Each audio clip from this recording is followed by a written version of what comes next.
Mike, thank you so very much. 4 minutes after the hour. Good morning, everybody. I'm Mike McNeil. Diane Dean is on assignment. Today is day 81 of the disaster in the Gulf. It's been spewing crude now for 2.5 months. Now, there's word BP says they are ahead of schedule in the effort to shut off the Gulf of Mexico oil spill, and it could happen as soon as July 27th. That's weeks sooner than what BP and the Coast Guard have been saying.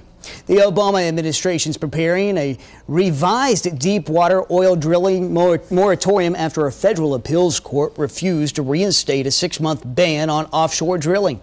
The court in New Orleans sided with the oil industry yesterday, rejecting the administration's plea for a stay on a June court ruling that lifted that moratorium. The Interior Department reiterated late yesterday that it would reissue the new order on deep water drilling below 500 feet to address concerns raised by the federal courts.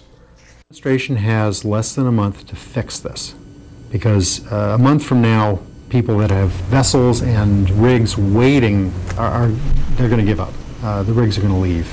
What this moratoria has done is threaten the jobs and the livelihood of tens of thousands, if not hundreds of thousands of people along the coast. A spokesman for BP says getting the well capped by the end of the month is, quote, an absolute best case scenario in a perfect world, end quote. The company goes on to say it's still targeting early to mid-August to stop that flow once and for all. It's the biggest spy swap since the Cold War. 10 Russian agents have been kicked out of the United States in exchange for 4 people convicted in Russia for spying for us. The Russian spies departed from New York's LaGuardia Airport last night, hours after they pleaded guilty to conspiracy in a Manhattan courtroom. Law enforcement officials say they were sentenced to time served and then ordered out of the country.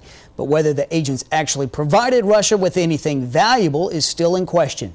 Defendant Anna Chapman's lawyer says he believes the agents did not provide any information that couldn't have been found on the internet. The convicts have been accused of embedding themselves in ordinary American life, all while leading double lives, complete with false passports, secret code words, and, of course, fake names.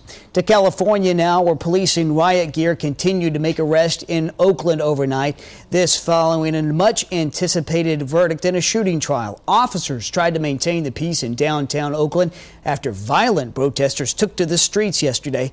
The violence comes after a California jury convicted a former transit officer for involuntary manslaughter. The trial was moved to Los Angeles after racial tensions led to previous violence in the city of Oakland. Reports say at least 50 have been arrested. No word just yet on anyone injured. 7 minutes after the hour on Fox 4 Good Day. When we come back, we'll see what everybody's up to on our Facebook page this Friday morning. And also, more bad news for troubled starlet Lindsay Lohan this morning. Coming up, just days after the judge throws the book at the actress, she's now without a lawyer. We'll tell you why. You're watching Fox 4 Good Day.